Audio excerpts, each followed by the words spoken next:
살리는 일에 힘쓰라, 살리는 일에 힘쓰라라는 제목으로 하나님 말씀 전하겠습니다. 제가 전에 봤던 영상 중에 아마 굉장히 오래되고 그래서 아마 한 번씩은 다 보셨을 거예요. 그 호통 치는 판사님 계시잖아요. 천종호 판사님. 거의 뭐 10년 가까이 된 영상인데, 거기서 이제 소년 재판 받는 아이들한테 호통을 치죠. 저는 이렇게 보면서 호통 치는 이유가 그거예요. 또 온다라는 거예요. 또 온다. 그래서 짧은 시간인데 뭐 재판이 되게 많으니까 금방금방 이제 할 수밖에 없는데, 그 시간이라도 좀 이 아이가, 이 부모가 좀 느끼는 게 있으라고 이제 호통을 막 치는 거죠. 다시 오지 말라고, 깨달으라고. 그런데 어떤 범죄에 대해서는 그 범죄가 너무 무거우니까 자비가 없어요. 그래서 이제 봐주세요 울면서 무릎 꿇고 매달려도 안 돼, 바꿔줄 마음 없어, 돌아가, 안 바꿔줄 거야. 그런 장면을 보면서 느끼는 게 뭐냐면, 이 심판이라는 것, 또 이 재판장 앞에 선다라는 게 성경적으로도 굉장히 많이 나오는 주제입니다. 마지막 때 우리가 한 번 죽는 것은 사람에게 정하신 것이요, 그 후에는 심판이 있을 것이다. 그죠? 또 성경에서 많이 다루는 주제가 죄잖아요. 지금 우리가 수요일마다 함께 나누는 말씀도 죄를 멀리하라, 뿌리치라, 끊어라, 그리고 행복의 울타리 10계명 안에 머물러 그 말씀을 지키며 하나님 주시는 은혜와 축복과 그 세상이 줄 수 없는 기쁨을 내가 누려라. 왜 울타리 밖으로 나가려고 하느냐? 울타리 밖으로 나가면 재판장 앞에 설 수밖에 없습니다. 제가 열왕기상 말씀을 지금 묵상하고 있는데, 거기에도 보면은 두 가지 길이 나와요. 다윗의 길, 또 여로보암의 길. 항상 이게 기준입니다. 왕들을 평가할 때 어떤 왕은 하나님 앞에 정직하여 평생 신실하게 다윗의 길을 걸어가는 왕들이 있어요. 많진 않지만, 뭐 북이스라엘 같은 경우는 한 명도 없습니다. 전멸이에요. 그쪽은 다 여로보암의 길을 갑니다. 죄악된 길이고 헛된 것을 섬기는 우상의 길이죠. 자기도 범죄하고 이스라엘 백성도 범죄하게 하는, 전혀 행복과 기쁨이 없는 죄의 청구서만 따라오는 그 길. 행복의 울타리는 말씀을 지키는 것에 있는 줄로 믿습니다. 그래서 오늘 6번째 시간 6계명입니다. 살인하지 말라, 살인하지 말라. 살인하지 말라, 이 말씀인데요. 왜 살인하면 안 되죠? 왜 살인하면 안 됩니까? 살인하면 안 되잖아요. 그렇죠? 목사님이 저런 걸 물어보시네. 근데 또 우리는 말씀을 붙들고 그 말씀 중심적으로 나가야 되는데, 뭐 당연히 하면 안 되는데, 말씀적으로는 사람은 하나님의 형상이에요. 그리고 그 하나님의 형상을 가진 그 사람의 생명, 나의 생명도 포함해서 다 하나님의 것입니다. 여러분, 생명은 하나님의 것인 줄로 믿습니다. 그러니까 자유로 누군가의 생명을 해한다라는 것은 하나님의 형상을 파괴하는 것이요, 또 하나님의 주권을 내가 빼앗는 것입니다. 그러니까 하나님께서 엄히 금지하셨어요. 6번째 계명입니다. 살인하지 말라. 성상이 하나님이 거하시는 성도일 경우에는 성전을 허무는 일까지 됩니다. 사람의 생명은 하나님의 소유물입니다. 하나님의 소유물을 불법으로 처분하는 행동은 그래서 하나님 앞에 중대한 죄악이에요. 인간 생명은 하나님께 소속되어 있어요. 생명 자체가 목적이 아닙니다. 그렇죠? 우리가 살아가는 것 자체가 목적이 아니에요. 하나님이 우리에게 주신 생명이에요. 우리의 생명은 하나님의 것입니다. 그래서 하나님을 위해 살아야 돼요. 인생의 목적이 나에게 있지 않고 사람의 제일 되는 목적이 하나님께 있습니다. 그런데 내 욕심으로 누군가의 생명을 해야 한다? 이것은 세상에서도 엄청난 범죄이거니와 하나님 앞에서도 굉장히 큰 죄악입니다. 그래서 6계명에서 하나님이 말씀하세요. 살인하지 말라. 아주 간결하지만 아주 엄중한 명령입니다. 근데 이게 참 굉장히 복잡한 주제로 나아갈 수밖에 없습니다.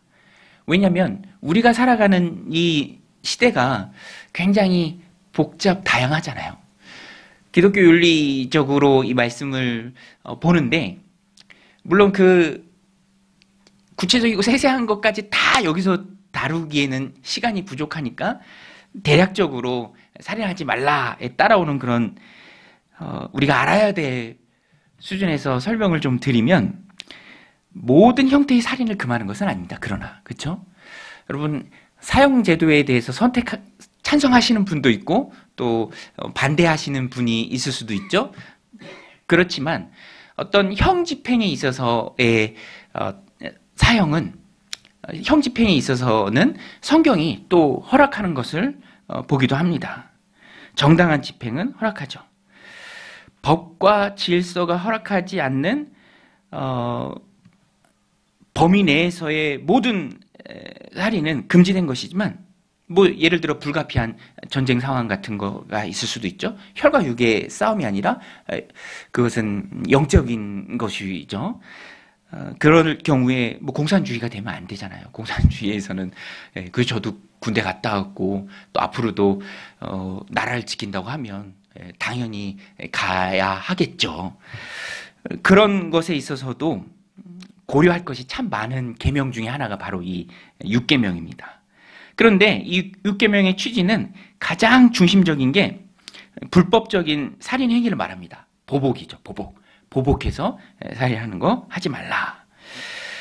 우리가 뭐 절대로 그래서도 안 되고 그럴 수도 없겠지만, 말씀 붙들고 사는 그리스도인들은, 그런데 이 말씀을 우리가 지켜야 하고 지킴의 다양한 사례들을 좀 살펴보면 고의적인 살인이 있습니다. 고의적인 살인. 그렇죠? 특정 대상을 정하고 사전에 계획하고, 직접 한 게 아니더라도 누구한테 청부한 것이라도 그것은 아주 악한 고의적 살인이 됩니다. 성경에서 얘가 누가 있을까요? 뭐 많이 있겠지만 다윗. 그렇죠? 다윗도 본인이 직접 살해한 건 아니지만 바세바의 남편이었던 우리야, 충성스러운 신하를 요압을 시켜서 또 죽음의 전쟁의 맨 앞에 선봉에 세워서 죽게 합니다. 이것도 고의적인 악한 살인이죠. 나단이 다윗을 책망할 때 다윗이 직접 한 게 아니어도 나단의 말을 보면 다윗이 살인했다라고 분명히 기록되어 있습니다. 아주 악한 살인죄죠. 또 충동적인, 계획한 고의적인 살인이 아니라도 충동적, 고의적인 건 이성에 이끌려서 한 살인이라면, 이 충동적인 건 순간적인 감정. 성경에서 이를 찾으면 누가 있을까요? 순간적인 감정을 주체하지 못하고 이렇게 사람의 생명을 해하는 일도 있죠. 성경에서 보면은 가인도 그랬죠. 충동적으로 했습니다.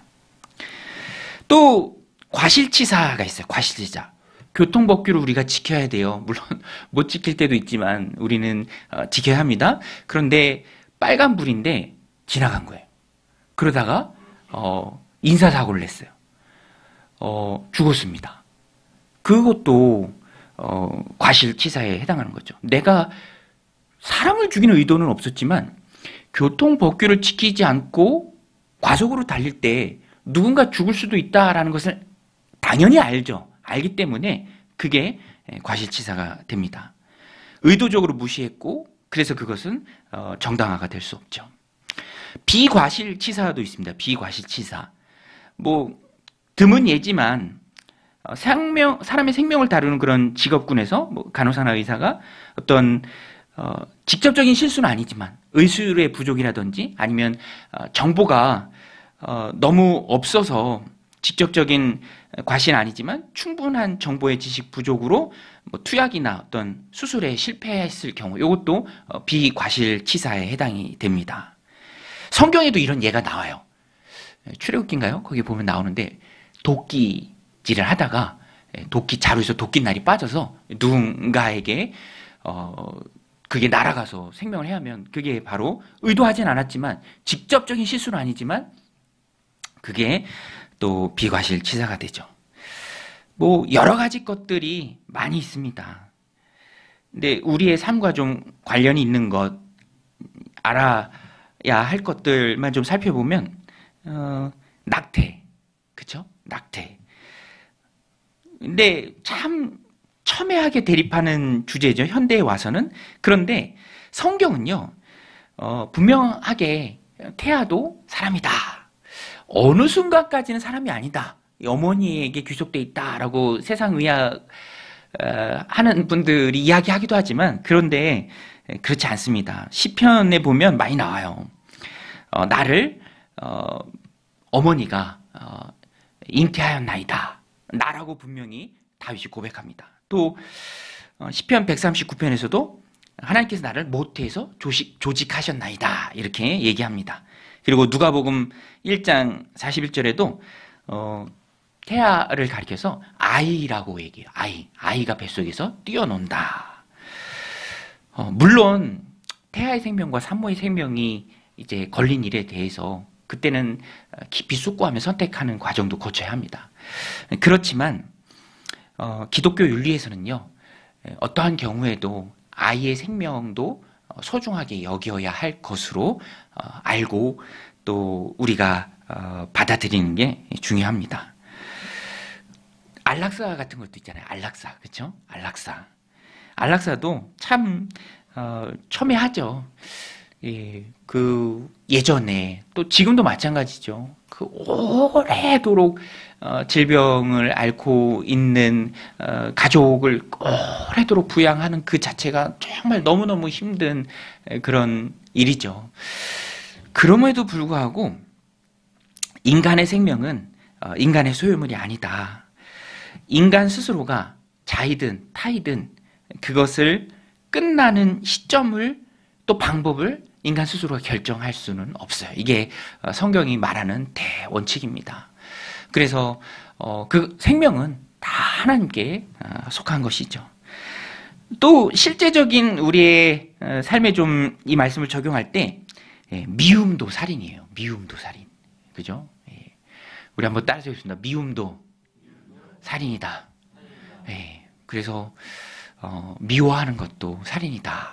신약에서 넘어오면, 구약의 십계명이 신약에 넘어오면 우리 예수님께서도 그렇게 말씀하십니다. 미워하는 자마다 살인한 자다. 그래서 우리는 이 마음의 미움을 조심해야 합니다. 미움도 살인이니까. 뭐 실제적인 의미에서 미움을 그래서 우리가 조심해야 하고, 작은 미움이라 할지라도 그것을 허락하면 안 됩니다. 죄라는 게 항상 그렇잖아요. 아까 가인도 말씀드렸는데 처음에 하나님이 책망했을 때는 안색이 변하는 정도였어요. 그런데 죄라는 것은 항상 한 번이 어렵지 하고 나면은 그 다음부터는 쉬워요. 쭉쭉 갑니다. 그런데 이 살인도 뿌리를 찾아가 보면 처음에는 작은 미움이에요. 그래서 우리가 하나님 앞에 회개가 진실한 마음으로 일상이 되어야 돼요. 내 안에 작은 미움들 허락하지 않는 거. 살인 너무 크잖아요. 그건 뭐 내가 당연히 하지 않을 거고, 그렇지만 미움이라고 한다면, 전에 신대원 때 성경 공부 이제 가르쳐 주시는 이 어느 단체 목사님 오셔서 재미있게 좀 풀어서 얘기하는 게 재밌더라고요. 여러분 지난주에 우리 이제 듣는 신대원생 대상 지난주에 혹시 사람 납치한 사람 손 들어보세요. 웃으시라고 드린 얘기인데 웃으지도 않고. 또 사람 안매장 한 분 손 들어보세요. 뭐 사람 죽이고 오신 분 손 들어보세요. 그럼 누가 손 들겠습니까? 당연히 안 하죠. 그런데 작은 비움, 내 안에 싹 트는 작은 비움. 그런 것들 뭐 손들라고 하면 뭐 손들지 않을 사람이 얼마나 있겠습니까? 그래서 우리는 작은 미움을 조심해야 합니다. 열왕기상 말씀을 이렇게 묵상해 보면 욕심을 쫓아 행하는 왕들이 계속 나옵니다. 북이스라엘은 특별히 더 그래요. 그런데 제가 말씀드린 것처럼 죄라는 게 처음이 어렵지 한 번 하고 나면 내성이 생겨서 쉽습니다. 왕조가 갈리고 북왕국의 왕들은 다 여로보암의 길을 따라요. 욕심을 따릅니다. 그리고 우상 숭배해요. 하나님을 등집니다. 처음에 물꼬를 이렇게 터놓으니까 계속 심각해지는 거예요. 오므리 왕 때 와서는 오므리 왕을 성경이 평가하기를, 사실 오므리 왕은요, 북왕국에서 강성한 나라를 이끈 왕입니다. 20년 넘게 통치했고요. 그때 어떤 면에서 보면 나라가 굉장히 부강했어요. 세상적으로 보면 참 성공한 사람이라고 할 수도 있죠. 그렇지만 하나님의 평가는 성경이 말합니다. 이전에 있었던 어떤 왕들보다도 월등히 악한 왕이 오므리다. 월등히 악한 왕이 오므리다. 죄가 처음에는 어렵지만 시간이 지나면 가속도가 붙고 더 깊어지고 더 넓어지고 더 심해집니다. 나중에는 북왕국에 바알과 아세라 선지자 학교가 세워지기도 해요. 거룩한 하나님의 나라에. 그 시작이 뭡니까? 아주 작은 거예요. 느밧의 아들 여로보암의 죄. 그게 뭡니까? 단과 베델에 송아지를 세운 거. 그쵸? 그리고 레위인 아닌 사람들로 제사장 세운 거. 절기를 유다의 절기와 비슷하게 한 거. 작은 거죠. 그렇지만 그것이 완전히 멸망의 길로 가게 하는 단초를 제공합니다. 그래서 주님도 이 발전 과정상 처음에 있는 것이나 나중에 있는 것이나 똑같아요. 그런데 살인의 뿌리를 찾아가 보면 미움이니 미워한 자마다 살인한 자다. 그리고 미움을 잘 다스리라. 여러분, 우리는 미움을 어떻게 다스려야 합니까? 하나님께 맡겨야 돼요. 따라서 보십니다. 하나님께 내 마음을 맡기자. 여러분, 미워할 일이 생기더라도 하나님께 맡기게 되시기를 주님의 이름으로 축원드립니다. 그러면 그 결과는 내 손을 떠나서 하나님께 가는 거예요. 하나님이 진노에 맡길 때 하나님께서 알아서 해주시니 우리는 미움으로부터 자유해야 합니다. 미워하는 것도 습관이고 버릇이 되면 그것이 더 악한 죄로 우리를 이끌 수 있다라는 것입니다. 또 한 가지 오늘 말씀을 좀 긍정적으로 함께 좀 나누고 싶어요. 긍정적으로. 오늘 말씀 10계명 중에 6번째 계명 살인하지 말라. 좀 긍정적으로 굉장히 최소한의 것이잖아요. 살인하지 말라. 미움을 멀리하라. 작은 미움을 던져버려라. 그것이 내 마음을 주장하지 못하도록 가인꼴 나지 않도록. 근데 좀 긍정적으로 이 말씀을 좀 함께 나누면 오늘 말씀 제목이잖아요. 오늘 말씀 제목 살리는 일에 힘쓰라. 살리는 일에 힘쓰라. 단순히 죽이는 일에 소극적으로 안 하는 것을 넘어서 한 걸음 더 나가서 살리는 일에 힘쓰는 것. 그렇죠? 살리는 일에 힘쓰는 것. 특별히 영혼을 살리는 일에 힘쓰는 것. 여러분, 우리는 살리는 자로 부름받은 줄로 믿습니다. 그래서 우리는 살리는 일에 힘써야 해요. 저는 뭐 슬픈 거 보고는 눈물이 안 나오는데 아름다운 거 보면 이렇게 울컥울컥 할 때가 있어요. 특별히 살리는 거, 그렇죠? 요새는 뭐 여기저기 CCTV가 많아서 그런 소식들이 참 자주 들려오고 또 보입니다. 갑자기 막 밥 먹다가, 그죠? 이렇게 식당에서 이렇게 쓰러지고 그러면 마침 또, 그쵸? 심폐소생술 잘하는 분이 있어서 막 얼른 달려와서 심폐소생술 해서 막 살리고, 그쵸? 너무 급박하면 경찰차한테 이렇게 도움을 청해서 경찰차가 그 앞에서 이제 쭉 나가면서 모세 기적처럼 막 다 열리고 빠른 시간 안에 응급실에 도착하고 또 살리고, 그런 일들이 볼 때 우리가 울컥울컥 하는 이유는 생명보다 더 소중한 게 없기 때문에 그렇죠. 육신의 생명이 소중하잖아요. 그런데 육신의 생명보다 훨씬 더 소중한 것이 영혼의 생명입니다. 영혼의 생명. 영혼은 불멸이에요. 그렇죠? 영혼은 영생의 형태가 바뀔 뿐 불멸입니다. 그러니 육신의 생명보다 훨씬 더 귀한 게 영혼의 생명이죠. 오늘 우리는 살리라고 부름받은 하나님의 사람으로서 살리는 일에 앞장서야 될 거룩한 책임을 가진 자들입니다. 먼저 믿은 자들이잖아요.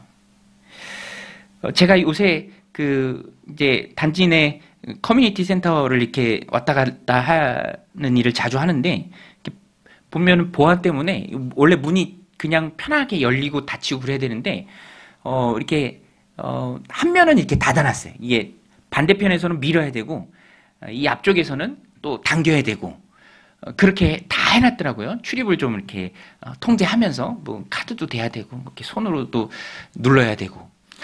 이제 그러면은 가장 중요한 게 뭐냐면 쬐끄만 사인이에요. 사인. 그 표시. 문에 표시 달렸잖아요. 미시오, 그쵸? 그리고 당기시오. 예. 여러분은 어떻습니까? 이렇게 그거 잘 지시 따르면서 밀 때 밀고 당길 때 당기나요? 예. 그런데 사람이 또 우리나라 사람들 급하니까 익숙한 것부터 해요. 그냥 막 밀거나. 근데 안 되잖아. 그러면 이제 그 사인을 보면 당기시오 돼 있으면 당기고. 근데 그 사인을 제가 이렇게 하루는 보면서 거기 써 있는 대로 습관대로 안 되니까 항상 그 써 있는 거를 봐야 됩니다. 써 있는 걸 보면서 그런 마음이 들더라고요. 야, 하루에도 이 문을 정말 수많은 사람이 드나들 텐데 드나드는 그 많은 사람이 작지만 이 사인, 요 써 있는 요 표시 때문에 제대로 밀거나 또 제대로 당기는구나. 그 사인이 참 얼마나 중요한가. 문을 들어갈 때 꼭 봐야 하는 그 사인. 그런데 또 저는 목사니까 그런 생각도 좀 연결이 돼서 되더라고요. 우리가 하나님 나라에 들어가는 것도 이 사인이 있어요. 어떻게 그 문을 열고 들어가야 될지 그 사인이 있습니다. 그렇죠, 여러분? 그 사인이 무엇입니까? 우리가 어떻게 하나님 나라에 들어갑니까? 어떻게 영혼이 구원받나요? 우리가 어떻게 영혼을 구원하여 하나님께로 인도할 수 있습니까? 그 사인이 바로 예수 그리스도예요. 그리스도의 십자가입니다. 고린도전서 1장 23절 24절에 보면 우리는 십자가에 못 박힌 그리스도를 전하니 유대에게는 거리끼는 것이요 이방인에게는 미련한 것이로되 오직 부름을 받은 자들에게는 유대인이나 헬라인이나 그리스도는 하나님의 능력이요 하나님의 지혜니라. 십자가가 구원의 사인입니다. 십자가 외에는 구원받을 길이 없죠. 천하 사람에게 예수 그리스도 외에 구원받을 만한 이름을 하나님 주신 일이 없습니다. 예수님만이 오직 길과 진리죠. 생명이십니다. 오늘 우리는 그 길과 진리 생명 되신 예수님을 너무나 잘 아는 자들입니다. 그래서 살리는 일을 행할 때 많은 사람들 앞에 그 십자가를, 그 천국으로 인도하는 그 사인을 우리가 보여줄 수 있어야 돼요. 말할 수 있어야 합니다. 삶으로 드러낼 수 있어야 합니다. 그래서 저는요, 그것이 우리 교회에 하나님이 주신 사명이라고 생각합니다. 영혼 살리는 것이 교회의 사명이다. 여러분, 영혼 살리는 것이 교회의 사명인 줄로 믿습니다. 예, 아멘 소리가 계속 줄어들잖아요. 그죠? 영혼 살리는 것이 교회의 사명인 줄로 믿습니다. 예, 속으로 아멘 다 하신 줄로 믿습니다. 예, 영혼 살리는 것이 교회의 사명이에요. 그래서 저는요, 뭐 이것저것 참 많이 있지만 이거 하나만 딱 붙들으려고 합니다. 그리고 하나님 저에게 주신 마음도 그거예요. 이거 하나만 붙들라. 교회의 존재 이유가 무엇인가? 내가 구원받은 이후에도 이 땅을 살아가는 이유가 무엇인가? 영혼 구원하는 거, 살리는 거. 단순히 생명을 해야 하는 일만 안 하는 것으로 그치는 것이 아니라 적극적으로 하나님 기뻐하시는 그 일들을 더 많이 행하는 거. 우리 인생의 목적은 우리에게 있지 않고 하나님께 있습니다. 그리고 하나님이 기뻐하시고 원하시는 일은 지옥 갈 영혼이 천국 가게 되는 거예요. 먼저 믿은 우리를 통해서, 우리의 섬김을 통해서, 우리의 고백을 통해서, 간증을 통해서, 복음 전함을 통해서. 마가복음 우리 새벽마다 말씀 나누고 있는데요. 오늘 말씀이 그거잖아요. 이 바리새인들이 예수님을 주시해서 봐요. 그런데 그들의 마음은 한참 왜곡돼 있어서 예수님이 안식일에 병자를 고치는가 안 고치는가 그것만 계속 봅니다. 오늘 말씀이에요. 마가복음 3장에 나옵니다. 바리새인들의 초점은 그거예요. 고치시는가 안 고치는가 주시하고 있더라. 저는 그 말씀을 보면서 제 마음에 좀 다가오는 게 그러면 우리는 무엇을 주시하고 있는가?